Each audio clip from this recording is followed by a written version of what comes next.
बिस्मिल्लाहिर्रहमानिर्रहीम जी। मैं मुहम्मद अमीन।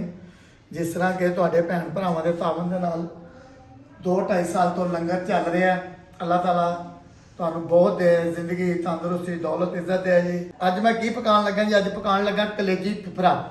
कलेजी फिफरा पकाने का की तरीकेकार है सारा तुहानूं दसना जी। मेरे कोल एक अद्धा कलेजी फिफरा है, कलेजी है, दिल है, फिफरा है ते तिली है। तिली असीं नहीं पानी कि उहदे नाल खून जिहा बन जाता है कलेजी च। हल्दी है, लाल मिर्च है, काली मिर्च है, सुक्का धनिया है, हरी मिर्च है, अदरक लसन है, टमाटर ने, कलवंजी है, धूड़ा मिर्च है, धनिया साबत है।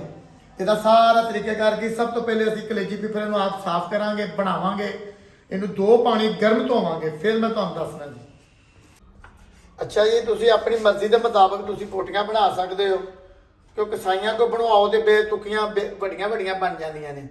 ਬਾਕੀ सारा लंगर का काम है, सारी जगह मेरी बिल्कुल साफ हैगी है। इस चैनल को लाइक सबसक्राइब करो, इस लंगर में शामिल होवो कि तुहाडे एक लाइक सबसक्राइब करने दे नाल हो सकता आने वाले वक्त दे विच कोई 2 बंदियां दी रोटी का तुसीं वसीला बन जाओ। अल्लाह ताला तुहानूं बहुत दे जी, आमीन। अच्छा जी, माशाअल्लाह इहनूं असीं 2 पानी 3 पानी अच्छे तरीके नाल धो लिया, साफ सुथरी करके हुण असीं एक पानी इहनूं गर्म धोवांगे। इस करके कि जो जरासीम वगैरह जो भी है थोड़ा जिहा असीं 1-2 तुरियां लसन दियां पा देंगे।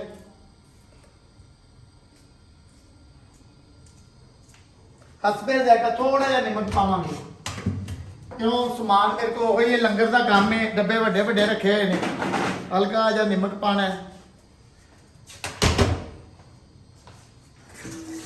इन्हूं बस पानी गर्म हो गया अच्छे तरीके नाल, 1-2 दफ़ा हिला के जो चीज़ है साफ सुथरी हो जाएगी। फिर उन्हें अच्छे तरीके नाल खुश्क कर लेना छाननी दे विच। बाकी प्रोसीजर भी दस रहे हैं जी। ये जी दिल, कलेजी ते फिफरा माशाअल्लाह देखें। पता है गर्म पानी ना धोने तो बाद गीज़र का गर्म पानी है, ये भी असीं अच्छे तरीके नाल धोना है। मतलब तुहानूं तसल्ली होगी कि जी बिल्कुल साफ सुथरा हो गया। फिर इन्हूं असीं हुण 10 मिनट छड्ड देना कि छिक्कू दे विच ये अपना बिल्कुल पानी जिहड़ा नुचड़ जाए। उस तो बाद असीं इधर कढ़ाई रख दी है, कढ़ाई च घ्यो पाता मुकम्मल। तुहानूं चीज़ां दसना, टमाटर छोटे छोटे कट लांगे, अदरक लसन का पेस्ट बनाने हैं जी सब तो पहले। अच्छा जी, माशाअल्लाह घ्यो असीं रखिया 200 ग्राम घ्यो पा लिया, अदरक लसन का पेस्ट भी बना लिया मुकम्मल, टमाटर भी कट ले, एक भूखा वाला प्याज पाया। सब तो पहले जी असीं इन्हूं 3-4 पानी धोता है गर्म पानी नाल, तो वाश अच्छे तरीके नाल साफ कर लेना। बिस्मिल्लाह।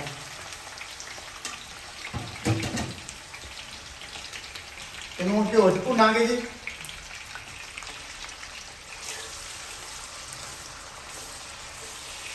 असल 10 मिनट भुनाई हो रही है घ्यो दे विच। अजे जिन्नी देर इसका पानी खुश्क नहीं ना होएगा जरा इसका, तो उन्नी देर असीं इहदे कोई अजे चीज़ नहीं पानी। तो कलेजी दे जिहड़ा फिफरा है ना वो अपना पानी छड्ड रहा है।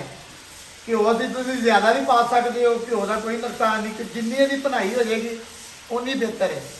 पानी खुश्क होएगा फिर असीं अदरक लसन का पेस्ट टमाटर शमाटर फिर पाने ने। अजे इसदी अच्छे तरीके नाल भुनाई करनी है। अच्छा जी, माशाअल्लाह जी देखें अच्छे तरीके से भुनाई होगी। हुण अदरक लसन का असीं पेस्ट पा देना है मुकम्मल। अच्छा जी, अदरक लसन का पेस्ट पाने के बाद साढ़े कोल 1 पाइया के करीब टमाटर सन वो असीं पा देने ने। इसदी इन्नी ग्रेवी नहीं बनानी। एक भुक्का वाला प्याज, अजकल प्याज चलिया भुक्का वाला प्याज है, इसकी बड़ी अच्छी खुशबू आएगी, इनू पाना है। इसकी अच्छे तरीके नाल असीं इन्हां नूं हुण असीं पहले नंबर हल करांगे। इहदे च हल्का जिहा असीं नाल नमक पाने हैं, हसबे जायका नमक पाना है। तेरी भुनाई करके तो फिर असीं तुहानूं दसने होर की चीज़ पैनी है। अदरक लसन वह पेस्ट पै गए, 1 पाइया टमाटर पै गए ने, अद्धी चम्मच असीं हल्दी दी पानी है। ये मेरे एक दोस्त ने वो मसाले भेजते हैं, अल्लाह के राह का काम है, तो मसाले दे रहे हैं। अद्धी चम्मच असीं लाल मिर्च दी पानी है, तो अद्धा चम्मच अपनी जरूरत के मुताबिक पा सकते धूड़ा मिर्च, अद्धा चम्मच असीं धूड़ी मिर्च का पाउणा धूड़े का। सुक्का धनिया है 1 चम्मच असीं सुक्के धनिया का पावांगे। इनू अच्छे तरीके हल करांगे तो इनू असीं दम लावांगे। पहले 5 मिनट की भुनाई करके इनू असीं दम लाने हैं। ਅੱਲਾਹ ਤਾਲਾ ਖਾਣ ਵਾਲਿਆਂ ਦੀ ਖੈਰ, ਪਕਾਉਣ ਵਾਲਿਆਂ ਦੀ ਖੈਰ, ਵੰਡਣ ਵਾਲਿਆਂ ਦੀ ਖੈਰ, ਚੈਨਲ ਵੇਖਣ ਵਾਲਿਆਂ ਦੀ ਖੈਰ, ਲਾਈਕ ਸਬਸਕ੍ਰਾਈਬ ਕਰਨ ਵਾਲਿਆਂ ਦੀ ਖੈਰ। ਇਹ ਜੀ ਬੱਕਰੇ ਦਾ ਕਲੇਜੀ ਫਿਫਰਾ ਤਿਆਰ ਹੋ ਰਿਹਾ। ਅੱਲਾਹ ਤਾਲਾ ਖੈਰ ਕਰੇ ਜੀ। ਵੀਡੀਓ ਵੇਖੋ, ਲਾਈਕ ਕਰੋ, ਸਬਸਕ੍ਰਾਈਬ ਕਰੋ। ਇਹਨੂੰ ਹੁਣ ਅਸੀਂ ਦਮ ਲਾਣੇ ਜੀ 5 ਮਿੰਟ। ਆਸਾ ਆਸਾ ਬਰਤਨ ਵੀ ਲਿਆਵਾਂਗੇ ਜੀ। 5 ਮਿੰਟ ਬਿਲਕੁਲ ਆਸਾ ਅੱਗ ਤੇ। ਅੱਛਾ ਜੀ, ਮਾਸ਼ਾਅੱਲਾ 10 ਮਿੰਟ 5 ਮਿੰਟ ਹੋ ਗਏ ਨੇ। ਇਹਦੇ 'ਚ ਜਦੋਂ ਅਸੀਂ ਹਸਬੇ ਦੇ ਅੱਗਾ ਕਾਲੀ ਮਿਰਚ ਪਾਣੀ ਹੈ। ਇੱਕ ਐਸੀ ਚੀਜ਼ ਹੈ, ਇਹਨੂੰ ਕਹਿੰਦੇ ਨੇ ਕਲਵੰਜੀ। ਮਾਸ਼ਾਅੱਲਾ ਇਹ ਹਰ ਬਿਮਾਰੀ ਦਾ ਇਲਾਜ ਹੈ ਤੇ ਤੁਸੀਂ ਮਾਸ਼ਾਅੱਲਾ ਹਰ ਖਾਣੇ ਦੇ ਵਿੱਚ ਪਾ ਸਕਦੇ ਹੋ। ਹਲਕੇ ਹਲਕੀ ਜੀ ਕਲਵੰਜੀ ਪਾਣੀ ਹੈ। ਇਹਦੇ ਇੱਕ ਆਪਣਾ ਜ਼ਾਇਕਾ ਸੁਨੱਖੀ ਤੇ ਨਾਲ ਹੀ ਅਸੀਂ ਸੁੱਕਾ ਧਨੀਆ ਤੇ ਹਰੀ ਮਿਰਚ।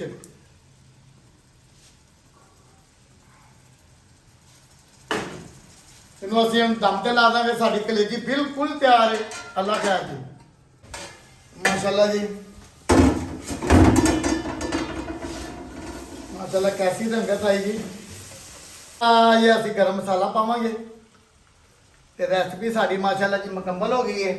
ਅਸੀਂ ਇਹਨੂੰ ਅੱਛੇ ਬਰਤਨ 'ਚ ਕੱਢ ਲਈਏ। ਬਿਸਮਿਲ੍ਲਾ।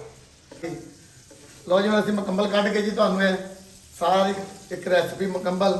ਅੱਲਾ ਦੀਆਂ ਨਿਅਮਤਾਂ ਨੇ, ਜ਼ਾਇਕੇ ਤੇ ਖੁਦ ਬਖੁਦ ਨੇ ਜੀ। ਬਸ ਮੈਸੇਜ ਅੱਲਾਹ ਤਾਲਾ ਤੁਹਾਡੀ ਖੈਰ ਕਰੇ ਜੀ। ਬੱਕਰੇ ਦਾ ਦਿਲ ਕਲੇਜੀ ਤਿਆਰ ਹੋ ਗਿਆ ਜੀ। ਅੱਲਾ ਖੈਰ ਜੀ। ਆਮੀਨ।